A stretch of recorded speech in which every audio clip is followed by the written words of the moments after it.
Hey, what's up, guys? Welcome into Good Morning Lambeau. My name is Clayton. You can check us out on packernet.com. You can find me on Twitter at Packers_access. You can email us, PackersTotalAccess@gmail.com. You can text us 865-658-5824. I'm joined alongside Emilio down here live in Tennessee. We got a special guest on this morning, Mr. Chris Haddad, Coach Haddad. I'm really excited about having him on here to basically say, all right, everything you knuckleheads have been talking about, let me clean this up for you, okay? Let me give you what's really going on. But you can check him out, obviously, at victorysports.com, and it's spelled VIQCTORY sports.com. And if you guys are like looking for, just teaching materials, if you're like, man, I really don't know where to start in learning the game, I'm telling you, you need to check their website out. It is phenomenal. He's got over 15 years of coaching experience now. We're going on 15, I believe it is.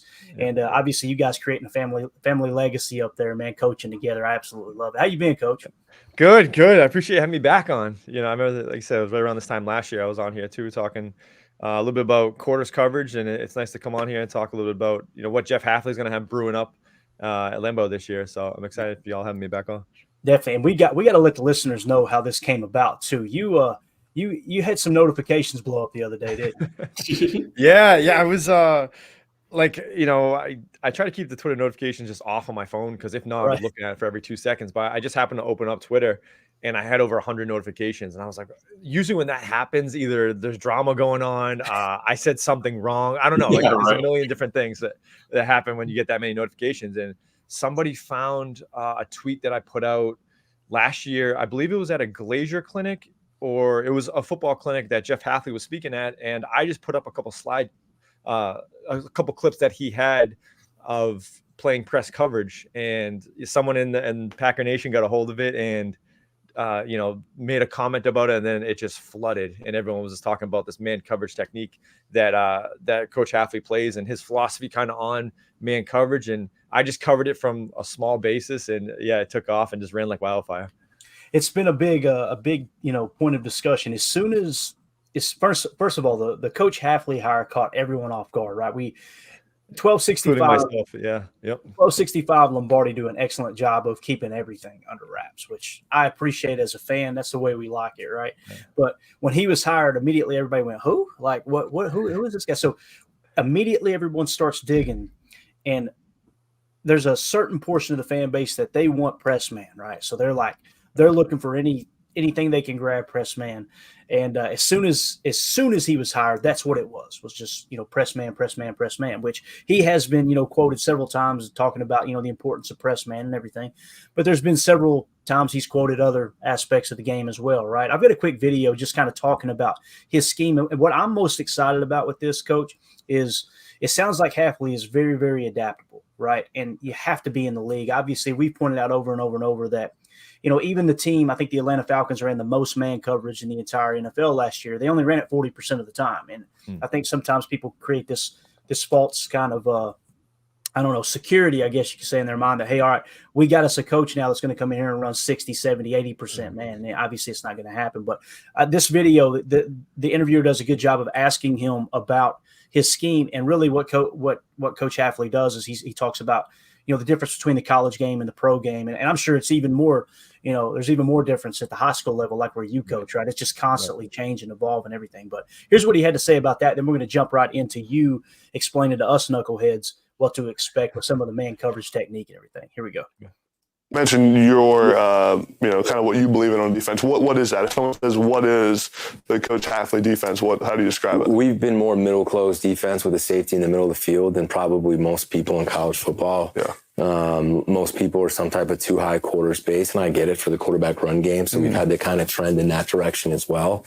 But I've done a lot, at least a starting point with the middle close with 4 down linemen. Very similar to what we did in San Francisco and Ohio State, and a lot of people are doing in the NFL.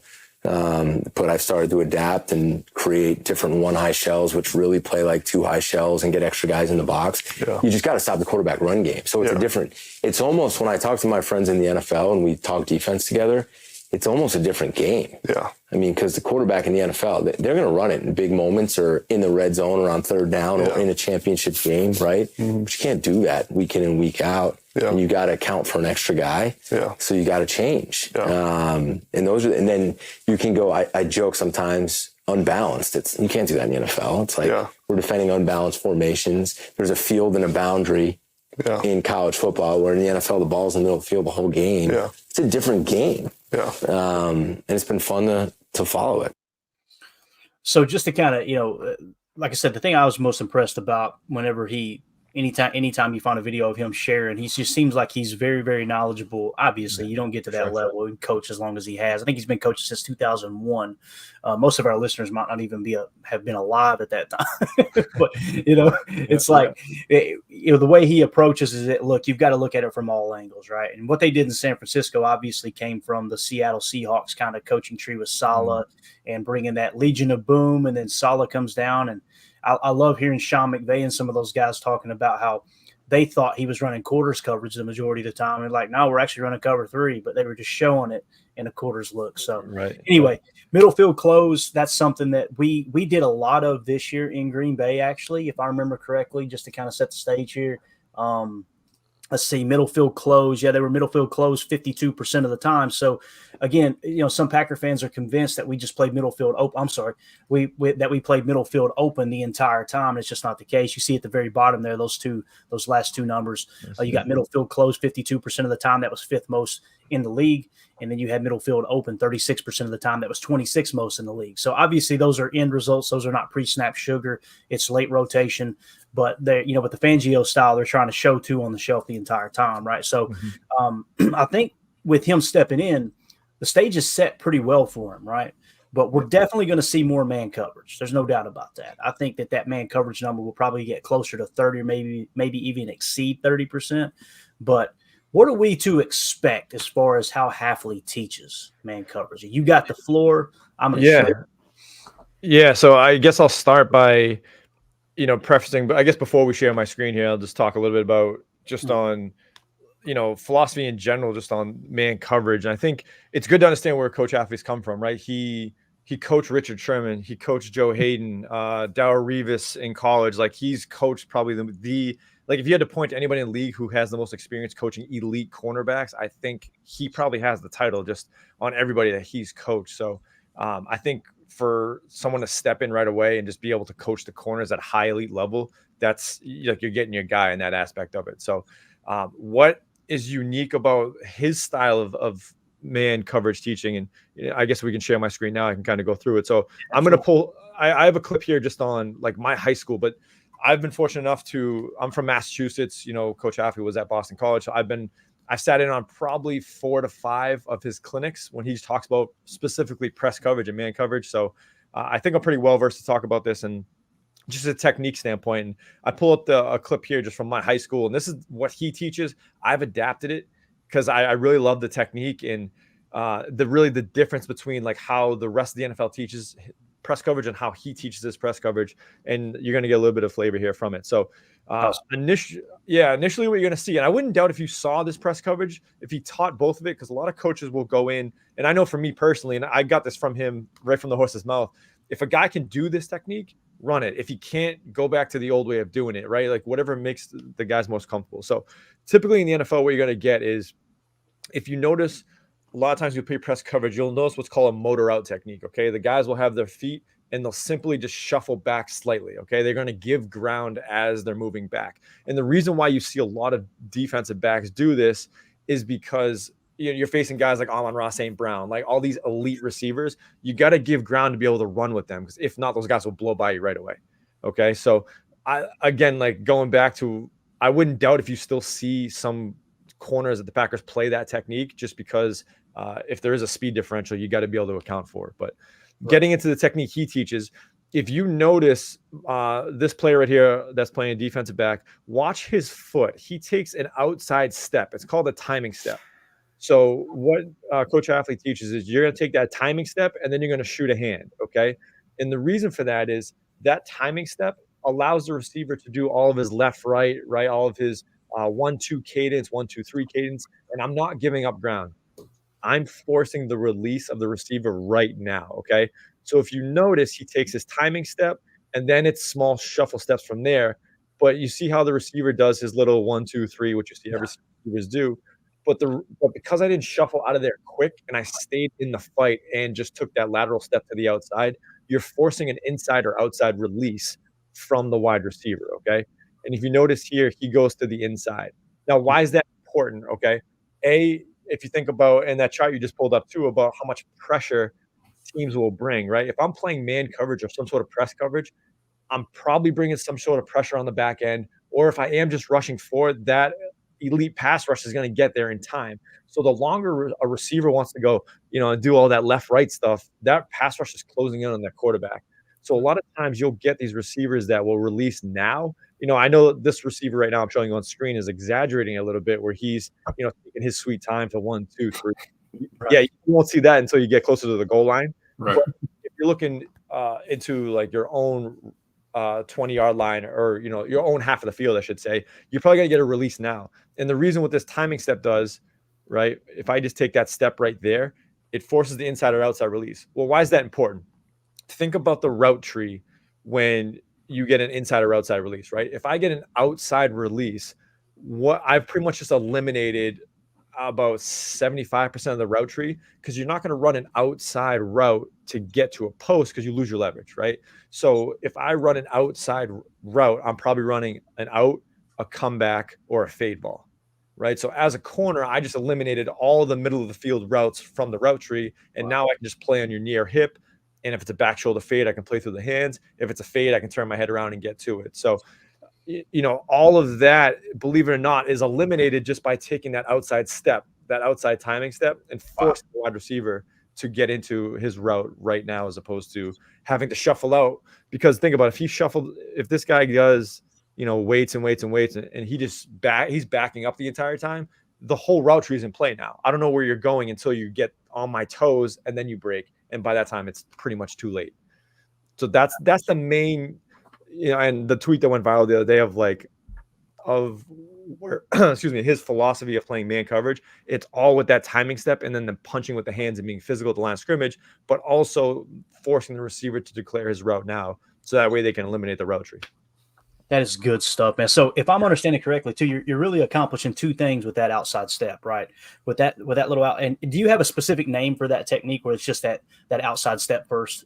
Yeah, it's just a timing step. Just timing step. Okay. Just a timing step. Yeah. And it's a 6-inch timing step. If I had to really critique this player here, I think he's a little bit too wide, even though it doesn't look like he's taking, I want that to be even shorter, because that step allows you to come to balance, and I want to be 50-50 on each leg. So as I'm, if you notice his knees, they're inverted in, because when he takes that timing step, he's going to get back to square. Yeah. And then he's able to be balanced on each foot. So that way, if he does run a slant, he can play that back hip and play over the top of it.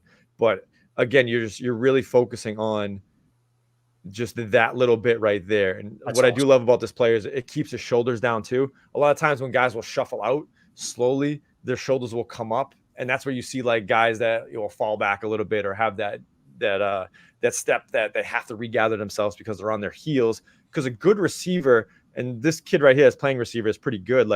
When they start to shuffle to you, they'll try to step on your toes. So that way you don't know which way you're going. And then that's what pretty much all receivers are taught. It's shuffle, try to step on the toes, and then try to make that break in or out.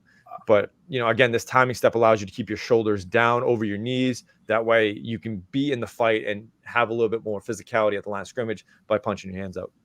Good stuff. So by taking the 6-inch timing step, really what you're doing, you're doing two things, right? You're creating a governor, right? You're delaying their release, but you're also trying to get them to declare earlier, right? So once they declare, if you do force an outside release, like you said, you eliminate upwards of 70% of the route tree. That's just it's especially if you're, because let's say they're in middle of the field closed coverage, right? And I think a lot of people think, they're playing cover one. There also is that cover 3 element, and a lot of teams are playing, match cover 3, right? Which it looks like press. I'm staying in the fight with press, but if he doesn't go deep, I'm zoning off, right? So a lot of teams, if you're running, and I'll use a simple football combination, but smash, right? You got a hitch by number 1, a corner by number 2, right? If you're gonna run a hitch route, a number 1, and you're going to inside release me, right? Or even outside release me to take me out of the play. I can still open my hips and play that fade ball on that zone kind of drop, but to the quarterback and everybody else, it looks like I'm playing cover 1. So, I think, and I use the term stay in the fight, because I'm not just bailing out of it, slow pedal motor out steps. I'm staying in that fight, getting hands on, and then if I need to open my hips to play a zone coverage, I can.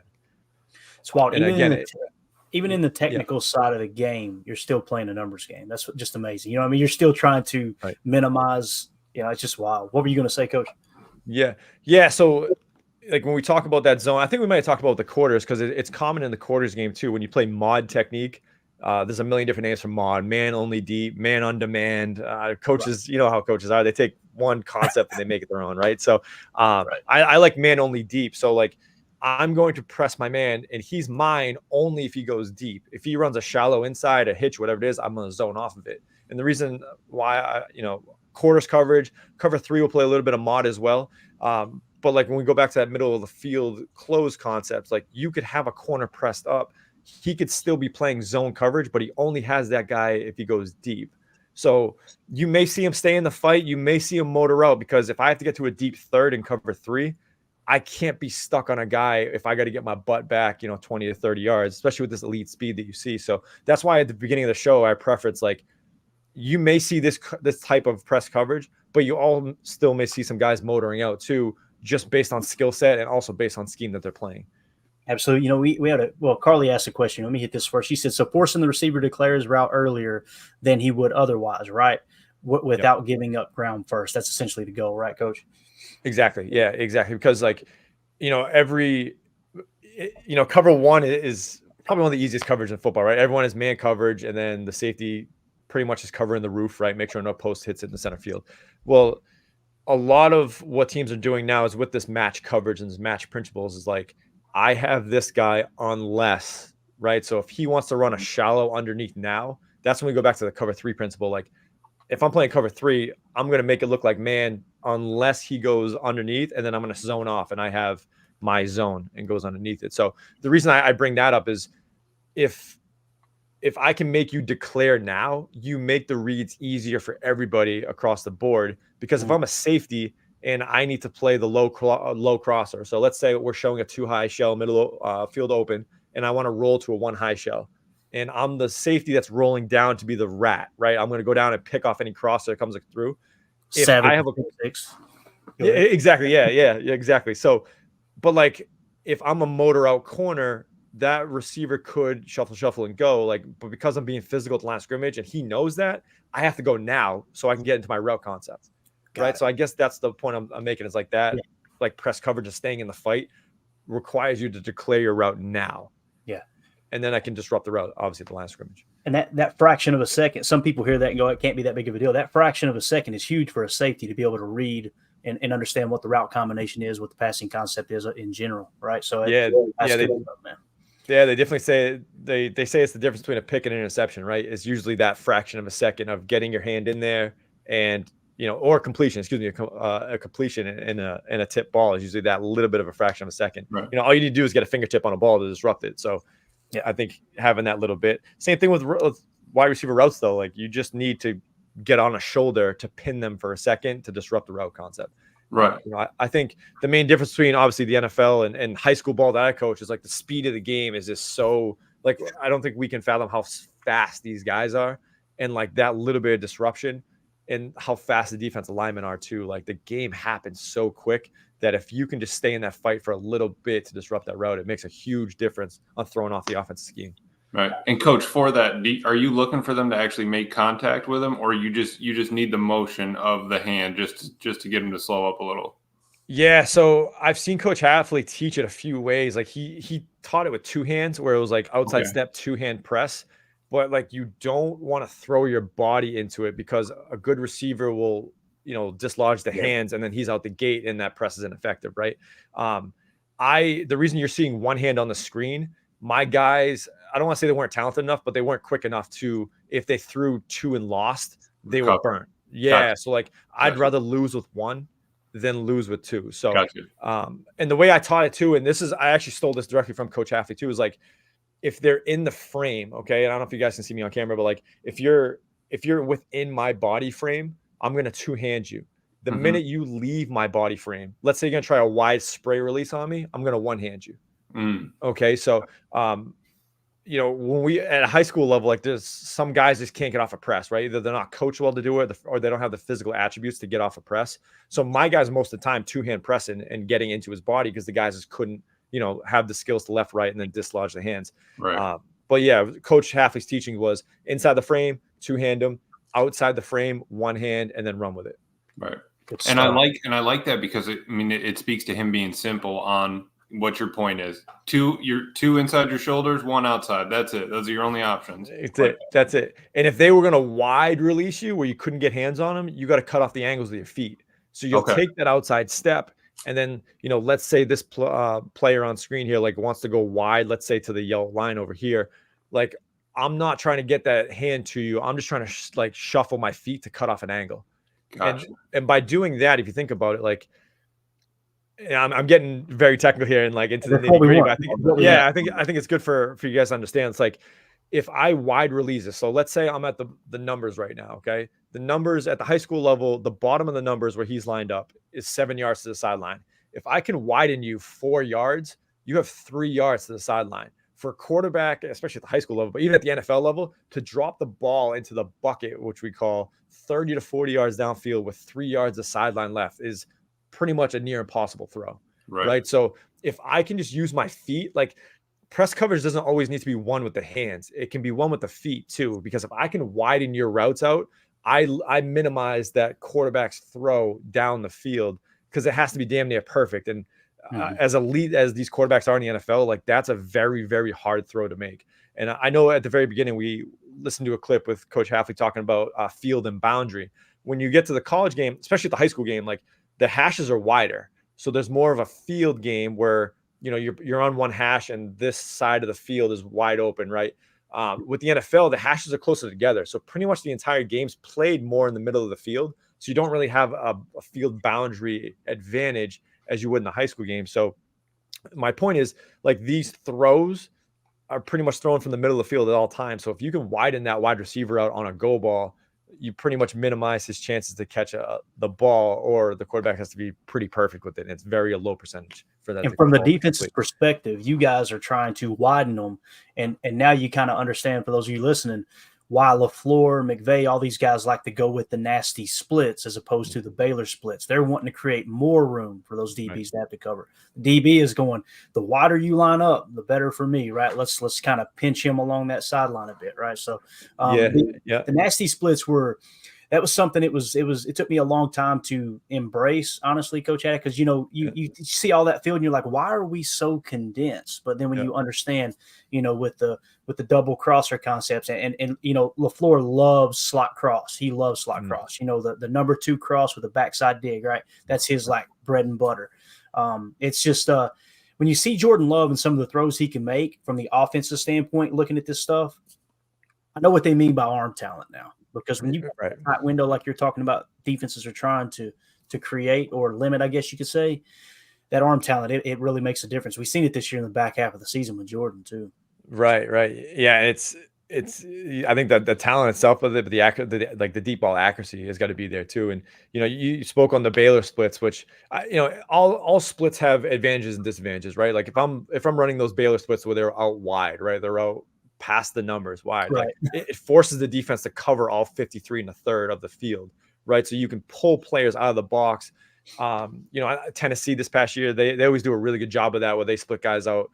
University of Tennessee, in college, like they do a really good job of splitting those guys out, because now you have to decide, do I pull a safety out of the box or my apex defender even further out of the box? Now it lightens the box up to throw it. So, but to your point, right? It's now I got a guy outside the numbers where if he wants to push vertical, that throw is very hard to make, where you got to get him back stacked on the numbers. So, but for those of you listening, what we mean by Baylor splits and nasty splits are inside the numbers. Your receivers are lined up inside the numbers. Baylor splits, I've seen some Baylor splits where they're like 1 yard off the out of bounds. Like they are on the sideline hashes. They're way out there.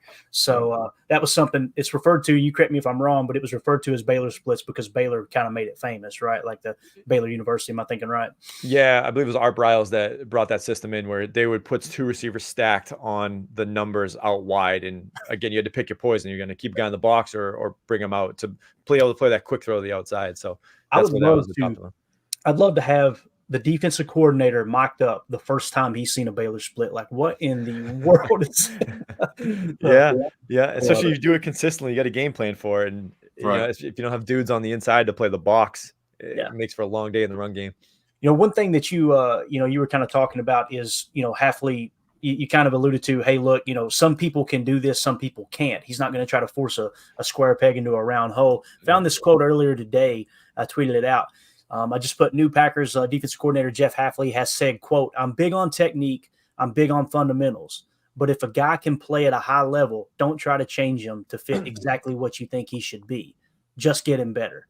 Exactly. It sounds so simple, but that's it at the root, right? Right. Coach? Exactly. Yeah, exactly. And I think from a technique standpoint too, if we're talking corner technique, like you have to take that philosophy, because if he tries to take a bigger, slower corner to do this outside step who can't recover if he does get beat like that, like it's more than just give up points and give up yards. Like that guy's giving up contracts. That guy is giving up money. Like that's it. I think the picture is always bigger, where you can't just come in and say, you're going to do this, whether you like it or not. Like, and I think, Coach Hafley has that mindset where it's like, and the quote from you just read, like, I'm going to take this guy and I'm going to see what he can do well. If he's a motor out guy and he can cover well, let's keep him motoring out. But if he has a skill set to outside step it and punch it and run with it, like, let's try to develop that skill. But, I think it's a lot bigger. And I'm glad he said that publicly too, because I think I think there is a lot of coaches in the NFL that kind of come in and say, you're going to do it this way, whether you like it or not. And, you see a lot at the quarterback level too, where guys don't adapt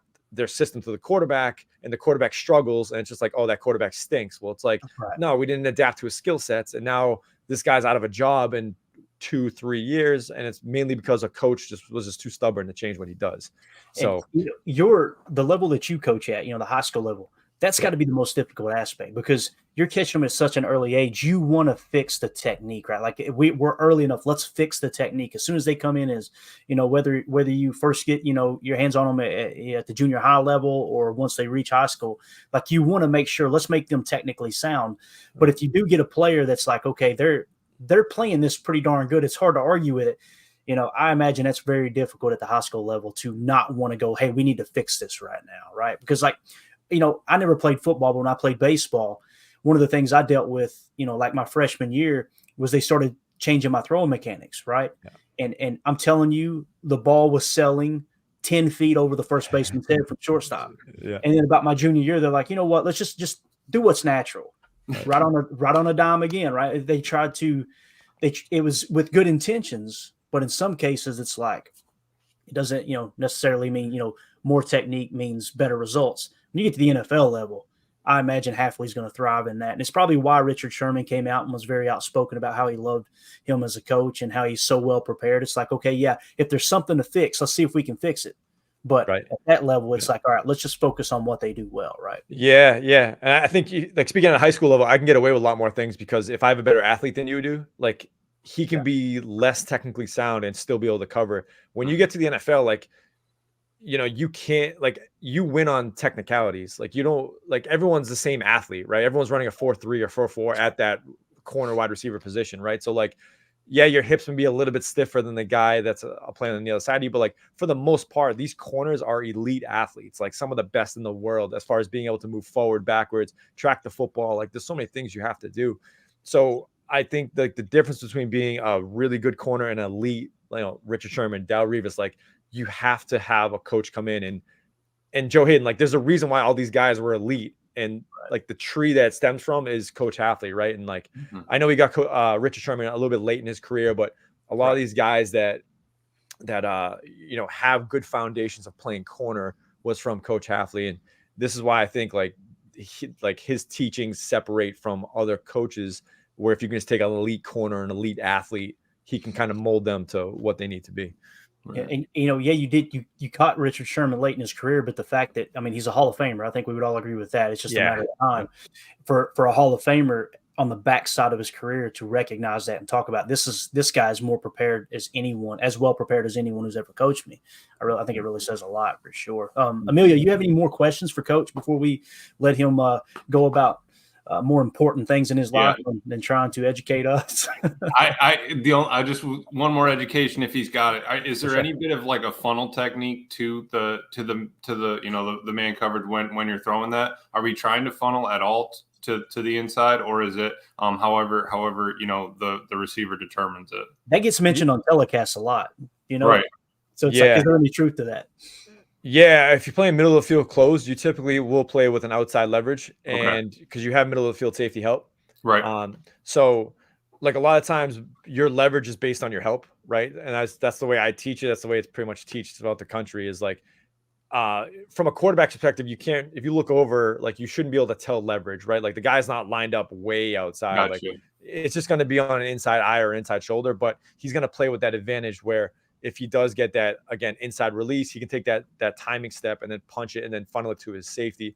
A lot of times if teams are playing with leverage to the outside, you're either going to have that middle of the field safety, or you're going to have, again, we talked about earlier, that wrap player or someone that's going to come down and look to pick off a crosser. Gotcha. So if you're bringing cover 0, you got to protect the inside with inside leverage because you can't give up that slant ball because you're vulnerable to it. So a lot of times this man technique coverage, you'll see it might be hard to see it on TV just because the angle that the broadcast is with the side angle. Obviously the end zone angle you can see a lot better, but typically leverage is played based off of coverage that's behind it. But if you get a cover 0 technique, you have to protect that inside, and that's one of the hardest things, especially as you get more towards the goal line. I think these quarterbacks nowadays are so good at throwing that back shoulder fade that just added a whole nother element to, okay, I got to cover the fade and the comeback on an outside release. Well, it's like now I got to cover a back shoulder fade, which relies on you to be in position to play the fade, but also be able to punch through the shoulder out through the hands and work through that. That's one little thing here that I actually got from Coach Hafley as well, is how to play the back shoulder fade is, when that back shoulder fade is thrown, like you want to punch through the shoulder cavity all the way through the hands and then try to rip down and away. So, I think the corners would be well prepared. I'm not sure you guys have the numbers better than I would, just how many back shoulder fades you guys saw this year. But like, I know his corner teachings of that is probably the best I've seen, is like how to effectively play that back shoulder fade and rip it out. Cause it's one of the hardest things to do as a corner in football. Like the position's already hard enough. And then you throw a back shoulder fade in the mix too. It's like, these guys just can't win. Yeah, no doubt. And as a defensive coach, and I'm sure you've coached on offense too, the rules are definitely geared towards helping the offense. I think we would all agree. So they're already backs are against the wall. As far as back shoulder fades, I haven't really done a study on that, but just, right off cuff, I don't know if we've seen very minimal of it this year, but I think that kind of has to do with the fact that we're playing, anywhere from 4 to 6 yards off, and their eyes are on the quarterback. A little harder to throw that fade as opposed to, hey, the corner's got his eyes on his work in man coverage. That's where that back shoulder really comes into play, right? So I think we'll see that man coverage jump a bit. I don't think it'll be quite to the locking or to the level that some fans want. But, I broke down the explosives and really went through. I watched every snap of the BC Florida State game last year and kind of dove through, did a 3-play saturation, found 14 plays that were the most impactful plays, in that game. And obviously they end up losing, I believe, by 2 points. If I remember correctly, BC lost by 2 points. I picked it because that's probably the best opponent they played all year. They really hung with them, right? Let's see what they did well, what they did not so well. But in that game alone, though, they played cover 1 man 8 of those 14 plays, cover 1 man 8 times, cover 0 4 times, cover 3 zone once. And I think it might have been a little match there. And then goal line zone, which it looked like 0, could have been a blown coverage, could have been zone. I just checked it off as zone. And the other thing is about the rushers. I don't know if it sounds to me like anything you've tuned in with Coach Hafley, he's been teaching secondary, right? Technique, corner play, that type of thing, right? It's not been really, have you caught anything from studying him as to what does he like to do pass rush wise? Because we're hearing some people say, oh, he always brings 6. When I turn on the tape, I've seen them showing 6, but the majority of the time they only brung 5. And then, the second most was 4 rushers. And then they only brung 6 rushers actually one time in that specific game. Now, it could be that Jordan Travis, mobile quarterback, they were doing a little bit of D-tackle spine and just engage and dropping back. But did you pick up anything there that you think, okay, Hafley likes to kind of bring this many on a pressure or not? Yeah, I think It's tough for me to say just because the college game, and he even admitted it at the top of the show, right? Like the college game, and the NFL game is so different, and just everything you can do. And I think the talent level he had at Boston College was obviously vastly different than the talent level he had at Ohio State, right? So I think even if you would look at those two defenses he was on between the college game, you'll probably see different schemes and different coverages. I think coming to the NFL, I think it will be different. I don't think he'll bring as much. I think it's very hard to, I coaches in the NFL played a little bit safer just because there's lots of money on the line. There's lots of, I mean, as you guys know, like you get nitpicked for every little thing that you do as a defensive coordinator or even offensive coordinator in the NFL. So coaches will play it a little bit safer. Not saying that he won't be aggressive, because I think every coach has their philosophy. Some coaches will show simulated pressures on third down. You know what you saw with like Dan Quinn and these guys who are showing 6 guys at the line of scrimmage. They're going to bail out. They're going to do exotic things, right? There's some guys that will just sit back in coverage. Scheme wise, I'm not too sure, but it doesn't surprise me that what he did at Boston College will probably be vastly different from what he does in the NFL. And I think that's just the style of game that it is.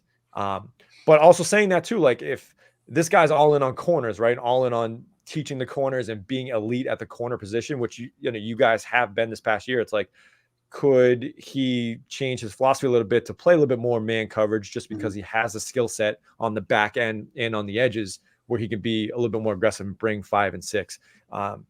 But again, new coach coming in, new philosophy, great fan base. Like, is it something where you want to put your guys? Understand this: when you bring 6, you're putting a ton of stress on your defensive backs. Right. You know what I mean? Because if you don't get home with that blitz and that blitz gets picked up, you're putting an elite wide receiver on a defensive back that doesn't want to be in man coverage, right? So that's why the only reason I kind of shy away from saying yes, he'll be in cover 6, and 6 pressure and 5 pressure a lot, just because there's so much stress and he's brand new to the Packers organization and playing and being a defensive coordinator there. So that's kind of where I'm kind of like, I'm not sure. Right. But it wouldn't surprise me if he's a little bit more zony and as opposed to being more man. Yeah, that makes a lot of sense. As far as the Packers last year, they brung 3 rushers 6% of the time. That was 9th most in the league. They brung 4 rushers 64% of the time. That was 25th most in the league. They brung 5 rushers 27% of the time. That was 5th most in the league. And then they only brung 6+ rushers 3% of the time. That was 29th in the league. Just so we're going to kind of monitor those numbers as we go forward so you can get the true Hafley effect. All right, what actually changed? What adjustments did they make? But I'm excited to see how it all unfolds. And I guarantee you this, they're having conversations right now at 1265 Lombardi Avenue, looking at the roster and Hafley really going, okay, what do we have on the roster? What do we need? What's the game plan here? I'm excited to see how it all unfolds. And if it's all right with you, Coach, we'd like to have you back in later and kind of get an update. Maybe I can have a couple clips from a Packers game and say, hey, what are you seeing here technique-wise, that type of thing. So it's cool to see it come full circle 100%. Because when we asked you about the zone match and everything last year in the quarters coverage, now here we are, new DC, and it just so happens he was in your backyard, man. It's absolutely awesome. Right, yeah. Yeah, I can't let you go without asking you this. Packer fans, you can go ahead and turn this off if you want to, but I got to ask. He's right in Patriot country up there, and you guys know I'm a huge Bill Belichick fan, have been for a long time. I just love everything about the dude. Love his love for the history of the game and just the success and even the edginess to, hey, doing whatever it takes to get an edge over your opponent.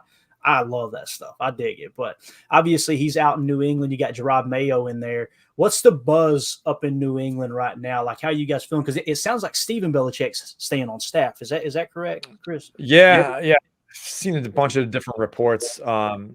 It's interesting, right? Because I think, like me growing, like I live about 15 minutes from the stadium, right? So I'm born and raised Patriot fan. I went through the Parcells days, the Pete Carroll days, and now the Belichick tenure, right? So I think for me, there is a lot of buzz around here. I think they're excited because it's a young staff, and you've seen the success that young staff has had around the NFL, and we're hoping we can replicate that. Obviously, as a coach, I hate to see Belichick go just because you had greatness sitting in your backyard. And it's just good to learn from someone like that, and I've been fortunate enough to learn from people from his coaching tree and implement our philosophy at the high school level. But yeah, it's kind of sad to see him go. I was hoping he'd get a job somewhere else. Yeah, me too. Yeah, and the fact that it doesn't look like he's going to, I think him being what's he like 14, 16 wins shy of the all-time win record. So I'm hoping he could get that, and I just kind of hope he can get it and then ride off into the sunset, because he's had such a monumental career that you hate to see it end kind of the way it did, where having that season that we just had, and everyone's pointing the finger at everybody else. You don't really know whose fault it is, and I think Mayo coming in and just kind of wiping the slate clean. It looks like he's going to do some new things with them and improve that culture a little bit. So I'm curious to see how it's going to turn out. But yeah, there's definitely a lot of buzz around here that things are going to go, that are trending at least in the right direction. I agree. And I'm excited about the Van Pelt hire, because Alex Van Pelt's done some great things. He was one that Aaron Rodgers was just really big on. He loved Alex Van Pelt. That's the new OC now, if I remember correctly, right? That's what So that'll be exciting to see if they go QB in the draft and just build something brand new there, because the offense obviously is the main reason that defense, not the defense struggled, but the main reason the team in general struggled last year. I mean, they just kept giving the ball back. But I was digging through explosives. I'll let you go after this. I thought you might find this interesting. The explosive plays last year, you can see in the far right green column, that's the explosive plays total for every defense in the league. Look at New England, number 2 at 76. They're still doing their thing on defense, man. Defense was elite this year. It was an elite defense that they had this year. It's just like, it just shows you how much the offense, the old was it offense wins games, defense wins championship, right? That's the whole motto. But like in today's NFL game, it's almost the reverse now, where like you have to have that explosive offense, and you have to be able to at least just keep offenses in check defensively. But man, if you don't have that offense that can push the ball downfield and create explosives, it's tough. Yeah. Well, Coach, we can't thank you enough. This was absolutely awesome. Anytime we have an opportunity to chat with you, man, it's just it's an absolute blast. Again, guys, check him out over at victorysports.com. That's VIQCTORY sports.com. It's on the ticker. Appreciate that. And you guys keep doing your thing, Coach. If there's ever anything we can do for you, let us know. But we can't thank you enough for your time, man. Every time we think we know something, you gotta lower the ego and say, let's get someone in here who's actually got their hands in the dirt doing this, right? Working hands-on with players and actually going to these coaching clinics. Because that's where the gold is. It's not on the 4-letter network with a bunch of talking heads breaking stuff down. It's what are they actually teaching behind the scenes, right? So thanks for always grinding, Coach. We appreciate you. Yeah, I appreciate y'all having me. Thanks again. We'll talk soon. All right, take care. All right, that was Coach Haddad again. Just what a great dude. Absolutely love that guy. He really broke down the zone match for me. I spent about a day and a half studying quarters and focusing on Nick Saban's cover 6 and his what they call cover 7, and just trying to dive into different aspects, and then came across his website and then reached out to him. He was like, heck yeah, dude, I'll talk ball. Let's get on that. Let's do it. So he's the main reason that I understood zone match and the Fangio scheme to the small, minute level that I did. If it hadn't been for him, I would have been completely lost. But what was your major takeaway there, Emilio, as we get ready to enter this Jeff Hafley era of defense and gameplay? I mean, honestly, I don't even know if I can pick one thing. There was so much there. We sat there and looked at a clip for 15 seconds, and there was 30 minutes of talking that we had looking at 7 seconds of footwork and hand placement. I absolutely love, that Hafley wants to teach that technique, and I like that when he's wanting to keep it simple, as straight line as we can. He's in your shoulders 2, out of your shoulders 1, like little things like that. I'm excited about, and not forcing them to do, hey, still do 2, within 3 yards, blah blah blah blah blah. Once he breaks out of that 5, then you can do something else. I'm happy we just 1-2 punch, get out of there, go. And I like the motor out he was talking about with that 6-inch step. Yeah. It's cool to think that, you can, let's go pull some clips on Ja and see if he's ever up, bump and run. What does that look like? Or, go back and watch some old clips of Darrell or Richard Sherman maybe, and see just those little tidbits that could be the difference of, getting beat on that route or stopping them. Yeah, absolutely. And Donald in the chat said that was great. Yeah, like I said, really appreciate Coach's time. The big thing for me, first of all, I had no idea that Coach Hafley actually coached Darrelle Revis too. That's wild. Yeah. That is wild. Like, some people would say that Darrelle Revis is like, he's a top 3 corner of all time. Some people would say that, right? Mm-hmm. I'd have to dig into all somebody in the chat's going, whatever. There's no way. Okay, I got you. Calm down. He was a first ballot Hall of Famer. He was called Revis Island for a reason. That there was no one better that I've watched in man coverage outside of maybe Deion Sanders way back in the day in his prime. But that was cool. Little nugget. The 6-inch timing step, creating the governor to delay the release. Just understanding. We're going to be talking about this on Chalk Talk. When we find ourselves playing, whether it's press man, mirror match man, catch man, whatever, if they're within 3 yards, we're going to be looking at that outside step in slow motion on Chalk Talk this year. I guarantee it. Yep. So we'll be keyed in on that. The other thing, forcing the outside release, and the reason you do it, you're eliminating 75% of the route tree. Like, these are the things that we as fans don't think about, right? And yes, they, when they get burned in a certain position, it's easy as a fan to go, what in the world were they doing right there? Right. Mm-hmm. Everything has a purpose. Everything has a purpose. And now I want you to think about this, and I'm not trying to dog on Jair, but just think about how when we hired Greg Williams, I think it was from Arizona or Houston, whichever place he came from, one of the first things when his priority was trying to get Jair to play closer to the line of scrimmage, because Jair has said over and over and over he would prefer to play off. When you're talking about inches of where you're lining up, where you're setting your foot, this stuff's really going to matter. It is really going to matter, right? Right. And I'm eager to see how hopefully he embraces this new, philosophy. Everyone's got this misconception that Jair just wants to play press man and lock him down and just, do his thing. It's not the case by his own admission. Yes, he'd like to follow the number 1, but he wants to line up where he wants to line up. He wants to play off. He's more comfortable doing that. Hopefully we can figure out what we want to do there. But I don't think we're going to come out and just play a ton of press either. I don't think it's just going to be press across the board. Well, no, because, even if Jair is impressed, it's maybe he doesn't like the motor out technique. Maybe that's not for him. He can open his hips and run. That's not a problem. But maybe those chop steps at the beginning, he's found out throughout the years that it's just a waste for him, or it gets him out of position. Maybe he steps, 2 inches outside of his frame and he loses that step. So he's more comfortable, setting into a back pedal or breaking down on a slant sort of thing. Yeah. But again, that's going to be, up to Hafley where he wants them to be and what sort of coverage he's trying to run. The other thing I like was, even if you aren't press man, at some point they're gonna, wheel route you or get outside of you. You got to be ready to open your hips and crunch that sideline. I'm excited to see, that back shoulder fade, all those sort of little techniques. I'm real excited to see him break that down. And it's awesome that it's, what I was thinking at the beginning when coach was saying a couple things, I was like, Goody started revamping that secondary when he hired Hafley. That secondary is revamping from when that hire date started. So that's, let alone the players, he's going to start breaking it down from, the top down, which is exciting to see. Yeah, absolutely.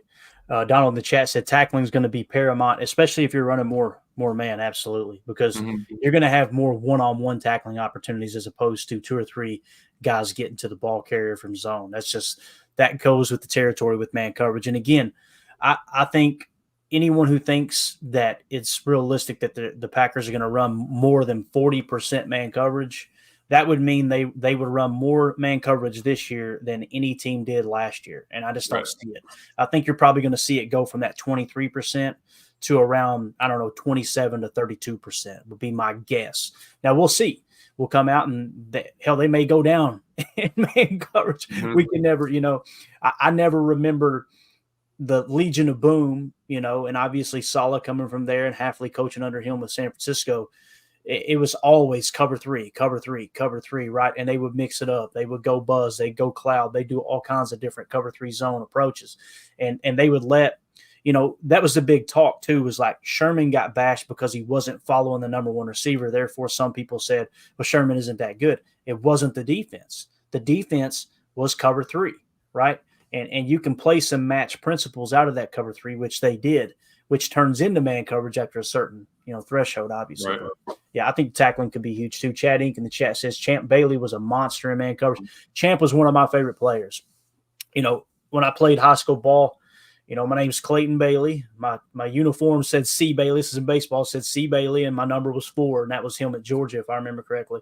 I was a huge Champ Bailey fan. That dude was just phenomenal. Watching him play both sides of the ball at Georgia, and just a great human being too, from what I remember. Just one of those guys. It was just a real team player for sure. And one other thing about his technique, what I did like was, it's probably doesn't pertain to baseball, but like in lacrosse, if you got your stick. If you're sitting there with your stick side to side, rather than pointing out at like the guy you're playing defense on, you're giving him 4 feet, 6 feet of space for him to break you down and make you, and beat you on that route or beat you on that move or whatever. So same thing with football, man. You get your hand out there, just give you that extra 3 yards.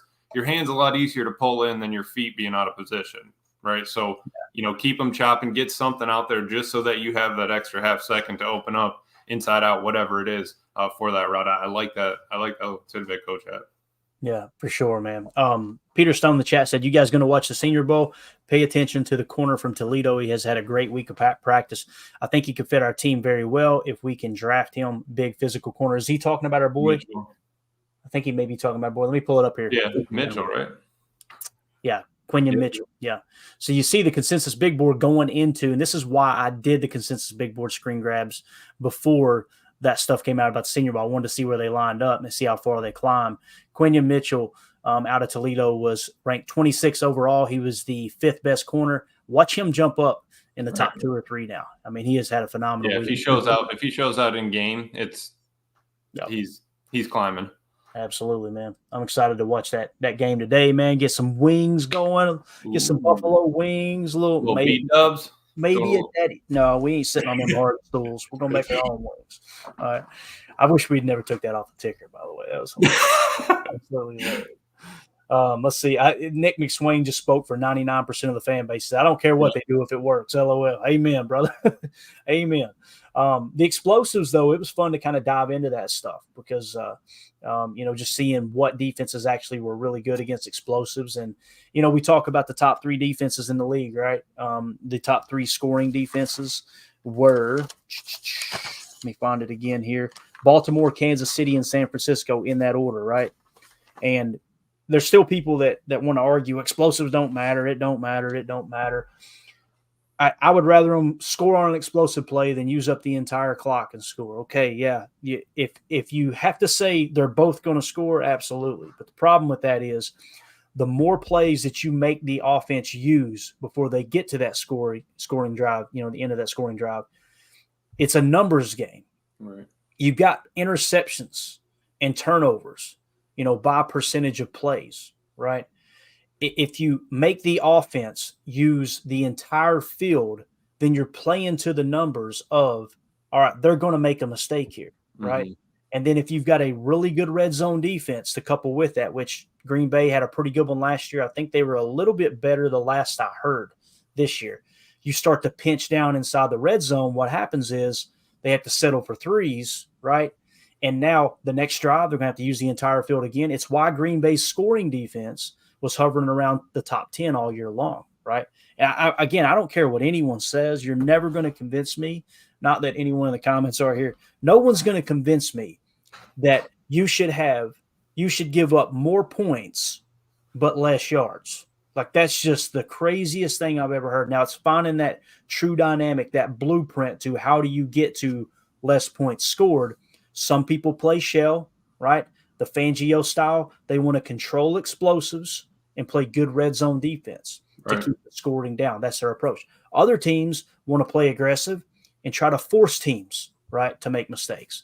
The problem with that is, just like Coach Haddad said, when you bring 6, I would love to have a Neuralink on every DB on that field when they bring 6. I guarantee you they're going, oh, crap.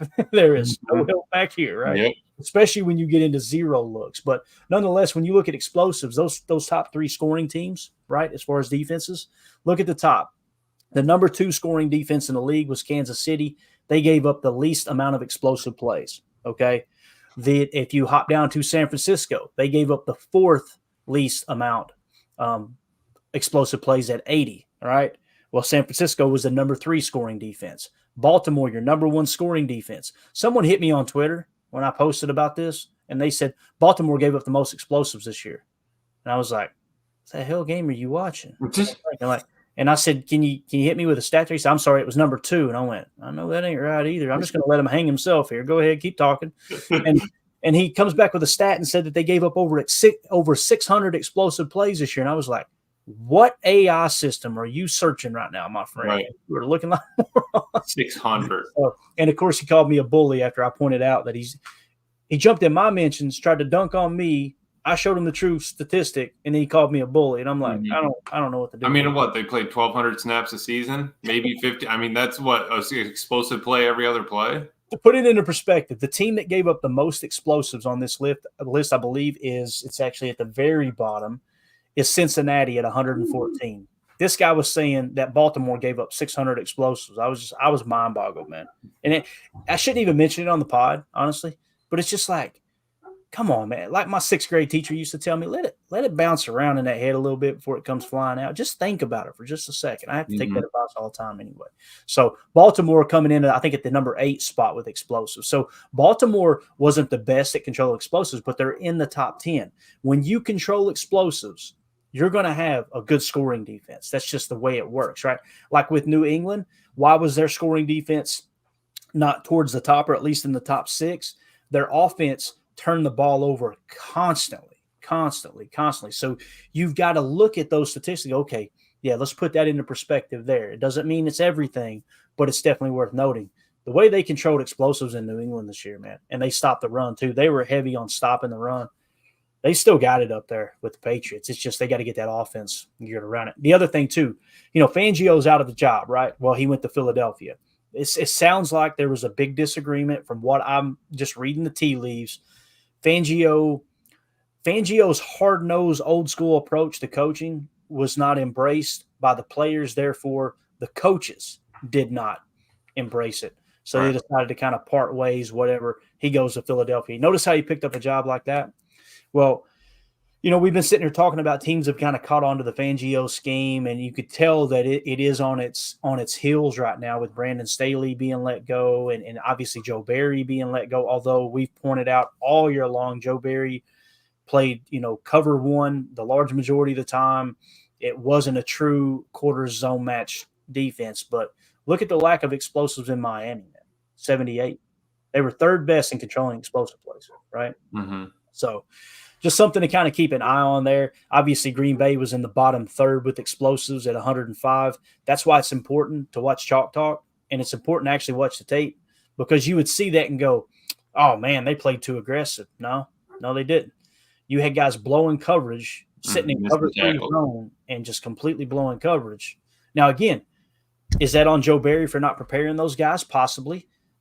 What we're hoping for is when Jeff Hafley comes in, you heard Coach Haddad. What you guys are getting is an excellent DB coach. Mm-hmm. So let's see that stuff button up. We want to see the explosives climb right here from 105. Let's climb up this list and get somewhere in the 90s. If you were to do that this year, watch out. Now, the problem is if we do run a lot of cover 1 man, you're going to get more explosives. If the Packers were this bad at explosive plays last year, right, trying to play mostly zone, at BC, Jeff Hafley gave up 13.3% explosive plays in his 4 years at BC. That's 24th highest in all of college football. Something to take into consideration. But again, the video that we opened with, what did he say? Pro football, totally different from college. You got to approach it different. So, yeah, I mean, you look at the Jets there. They got was it 89 explosive plays? So, I mean, I would be perfectly fine. Came from Solitary, all that. Drop us right around there. I would be. Let's work with it from there. I mean, we don't need to go. We always wanted to be top 5. We don't need to jump. We don't need to make that jump right now. Like, let's hatch out the the basics, the fundamentals, the footwork, all that stuff, and we can go from there. Yeah, and I think if you guys have heard me say, if you were to do an extensive search on who called plays at Ohio State, you will find nothing, absolutely nothing, that says Jeff Hafley called plays at Ohio State. I think he was the main guy in charge, but, they were co-coordinators, but I'm hearing that it was someone else that was calling plays. It's not really that important. What I'm saying is you got to kind of throw Ohio State out. You look at BC and you go, man, they were void of talent. He did the best he could. You got to kind of throw that out. What was his most recent experience with the NFL? You heard him mention it in that interview. You know, I talk to my friends in the NFL all the time. Who are his friends in the NFL? It's Robert Saleh. Guarantee it. So where did Robert Saleh finish here on explosives? You just pointed it out. It's 1, 2, 3, 4, 5, 6, 7, 8, 9, 10, 11th in the league in explosves. Give me that number. I'm good with that. So if he approaches the game the same way that Saleh does right now, running his defense. Now listen, they're loaded with talent on the defensive side of the ball up there in New York, right? So that comes into play too. I think. I mean, if you watch them, watch those linebackers. Watch a couple of those Jets games. They are flying around, absolutely flying around, coming downhill, side to side, everything. Their D line is breaking through. They're filling the gaps. That's what we need to see, man. It was cool seeing their tackles for loss. I mean, maybe we can break down some of those numbers just to see what kind of defensive explosive they can sort of create as well, let alone giving up the explosives. Yeah, for sure. So it's gonna be interesting, man. And we're gonna start getting news real soon. You're probably hearing about another 7 to 10 days. There'll be some rumors start to swirl about, okay, is Aaron Jones's contract getting redone? Is Bach's getting redone? Where's everybody at? Are they going to cut Bach outright? Is it going to be June 1st, post June 1st? All those things, you'll start getting information to trickle in. And I think they said, don't they say the team comes back in April? Am I thinking right? Yeah, I thought it was 14th or 15th. They'll come in for a little OTA or whatever it is. So you may start to get a little bit of information trickling out, although they do keep stuff pretty well. Just before or just after the draft? When's the draft? I think it's before the draft when they do it, but I could be wrong. I was thinking that the veterans get in there before the draft, but it might be after. And then they bring in the rookies for a week or two, right? And then give them the crash course, get out of here, come back in a month, sort of thing. Yeah, rookie orientation, get the playbook to them, get the first install in, all that stuff. And another thing too, man, not to pile on, but to the best of my knowledge, Jair hadn't been attending those the last couple of years, so it's like we're going to see how excited he is about this new DC if all of a sudden he breaks the norm and starts to show up to some of this offseason stuff, right? Right. Which, whether he does or doesn't, I mean, it really it bothers me, honestly. It's like, come on, man, they gave you the bag, be a leader. Let's go. Right. We're looking for Jair to be more like that. Here to tell you, pack is back. That is what we need from my man. Hopefully he's saying that walking in the door for OTAs. I'm just get the bag. Peter Stone became a member of the PTA Posse, the YouTube group here. Appreciate you, Peter. We'll make sure that we get you included in the next giveaway, which is going to be an autographed Jaden Reed rookie card. Really nice piece of memorabilia there. It's just a way that we give back to the people that are supporting the channel. So we'll be doing some merch giveaways too. Obviously, the link to the merch store is in the YouTube video description. Having to make a couple more adjustments, trying to get a new flurry of designs approved and make sure we're doing everything by the book, legally, all that good stuff. So as soon as that gets approved, we'll get that stuff out to you again. But I know there's been a really good feedback around the merch store, so it's cool. Never thought we'd have a merch store. Wasn't interested in it, but when fans started asking, I thought, hey, why not? It's been a lot of fun, man. Now I'm spending way too much money on it, to be honest. Right? Yeah. No, the Shady Oaks sweatshirt's coming out later this week. We need it. We need the Shady Oaks sweatshirt for sure. Anyway, people who didn't listen to the show last night go, what in the hell are they talking about? Don't worry about it, man. You'll get plenty of that on this show, I promise you. There'll be plenty of I'm changing it. What are they talking about? Yeah. Emilio, you got anything else, buddy, before we get out of here? No, man. Absolutely great. Go back, listen to it again. Go check out Coach Haddad's. And honestly, I was poking around on the site. Man, first thing that pops up, you can take a quiz about, what are you more like for, football, you're a fan or a coach, and just kind of go through all the steps, man. Give it a shot. Why not? And just learn a little. And I've always clicked fan. I think I'm going to click coach. Okay. Try to approach it. I think I'm going to try to approach it like the 33rd team. I want this channel to be the 33rd team for the Packers. You know what I mean? The 33rd team, they treat everything as far as gathering information as if they were the 33rd team in the league. I'd love for us to be the slappies in the building, right? Just kind of sitting back, doing the dirty work and taking care of all the, digging through the numbers, digging through the X's and O's and trying to understand, get a better grasp of what's going on. So maybe we can approach it that way. We may have our own website. I've had a domain for 2 years now for Packers Total Access. So we might need to create us a website too, and just have a place where everybody can kind of hop in there and get content that they want. Breakdowns of defenses from previous games. There might be a validation for doing that. But nonetheless, we're going to get out of here, guys. Appreciate y'all. We'll be back tonight for Packers Total Access Live. Again, want to give a special thanks and shout out to Coach Chris Haddad. Just a phenomenal guy. You'll also find a link to their website that Emilio was talking about. You see it on the ticker earlier. We mentioned it in the chat, but also in the description of this YouTube video, you'll have that link there too. Click on it. Go show them some support. They got some awesome products there. Just a phenomenal guy. So really appreciate his time. So everybody in here, thanks for hanging out with us. For those of you listening on the pod, thank you for making us a part of your day. As always, let's go out and be the change we want to see in the world, and go Pack Go.